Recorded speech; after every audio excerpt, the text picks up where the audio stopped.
안녕하세요. 저는 KBS 재난미디어센터의 김세영 기자입니다. 과거 10년이랑 최근 10년을 비교했을 때요, 인명피해라든지 재산피해가 상대적으로 조금 줄어들고 있긴 한데 강해지는 태풍 개수는 늘어나고 있는 추세라서 저희가 겪어보지 못한 강한 태풍이 오게 되면은 피해를 예상하지 못한 방법으로 받을 수가 있거든요. 그래서 hun남로 같은 경우에는 인명피해는 예전에 비해서는 상대적으로 크기가 작았지만 재산피해 순위로는 3번째를 기록을 했거든요. 그런 식으로 저희가 예상하지 못했던 곳에서 또 어떤 피해가 일어날지 모르기 때문에 계속해서 방제를 잘 해야 됩니다. 흰남노가 경로도 특이했고요. 시작부터 좀 특이했던 태풍이거든요. 보통 태풍들은 굉장히 저위도에서 발생을 해서 오는데 걔는 상대적으로 위도 25도 이상에서 생겨서 한번 밑에서 계속 머물다가 이렇게 올라오는 태풍인 거예요. 마치 사냥하기 전에 어디로 뛰어갈지 이렇게 보는 것처럼 밑에서 이렇게 한 바퀴 돌면서 계속 뭔가 있다가 또 강해지는 거예요, 태풍 위력이. 그래서 그때 당시에 제가 취재를 할 때 매미랑 루사, 우리나라에 정말 가장 큰 피해를 입혔던 태풍들을 합친 것과 같다, 약간 이렇게 표현을 해주셨거든요. 그리고 태풍이 강할수록 눈이 굉장히 뚜렷하거든요, 위성 영상에서. 근데 그게 너무 또렷했죠. 또렷한 눈을 뜨고서 우리나라 쪽으로 올라온다는 게 진짜 강하다라는 게 와닿는 태풍이었어요. 그때 새벽에 출근 시간대쯤에 시간당 몇 밀리미터가 떴는지가 이렇게 알림이 뜨는데 포항 쪽에 시간당 50mm 이렇게 뜬 거예요. 근데 보통 그렇게 뜨고서 비구름이 지나가면은 또 다른 지역에 뜨거나 알림이 좀 시차를 두고 오거든요. 근데 계속 갑자기 시간당 50mm, 시간당 70mm, 시간당 80mm, 시간당 100mm 막 되게 짧은 기간 동안 막 계속 문자가 오는 거예요, 저희한테. 근데 이거 뭐지 하고 봤는데 그때 이제 사고가 난 거예요. 냉천이 잠기고 있었던 거죠, 그때 그 비 때문에. 아침에 출근하시는 분들이나 뭔가 준비하는 분들한테 알렸더라면 좀 사고 피해가 좀 적지 않았을까 하는데, 태풍이잖아요. 그러니까 엄청 큰 바람이거든요. 아무래도 바람이 강할수록 태풍의 강도를 결정을 짓는다고 보시면 될 것 같아요. 우리나라 기상청 기준으로는 초속 25m에서 33m 사이일 때 중급으로 말을 하고요. 최근에 또 하나가 또 신설됐어요. 워낙 강한 태풍들이 많이 생기다 보니까. 그래서 초강력 태풍이라고 분류가 생겼는데요. 초속 54m를 넘을 때를 초강력 태풍으로 분류를 합니다.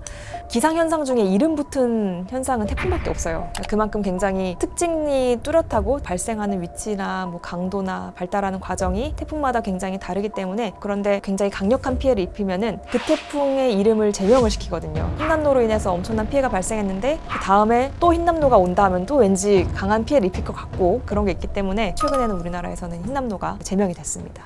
똑같이 태풍이지만 지역마다 이름이 다르거든요.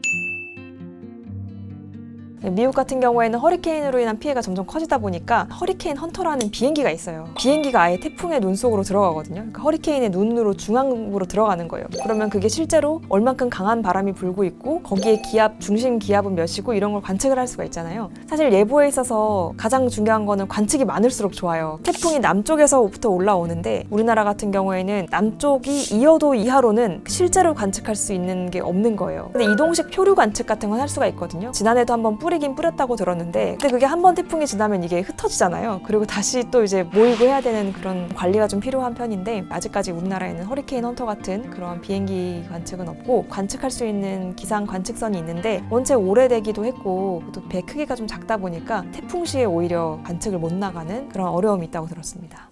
태풍이 근접해 왔을 때 취재차 갔었는데 바람이 너무 강해서 몸을 가눌 수 없는 바람이라는 표현이 뭔지 알겠더라고요. 약간 서 있기가 힘들어서 뒤에 이렇게 벽돌 같은 거를 받치고서 서 있어야 되더라고요. 기마 자세 같이 하고. 그리고 일례로는 한 선배께서는 중계를 하시다가 안전모랑 다 날아가는 거예요. 그러니까 그 정도로 태풍이 직간접적으로 바람이 강하다는 거를 경험을 하고 있습니다.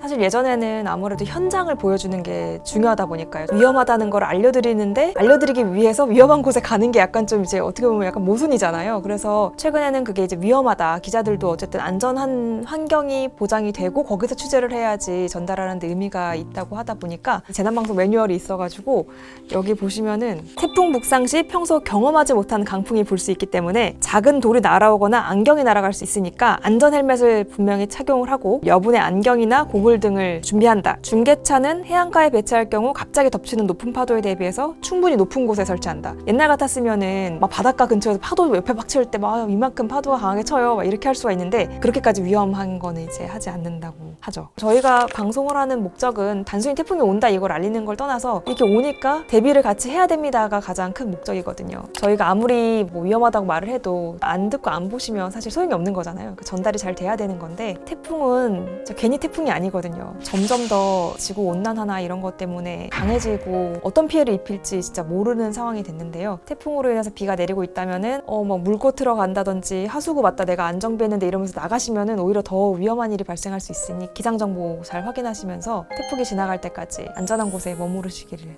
바라겠습니다. 태풍 실내 대비 요령 알려드립니다.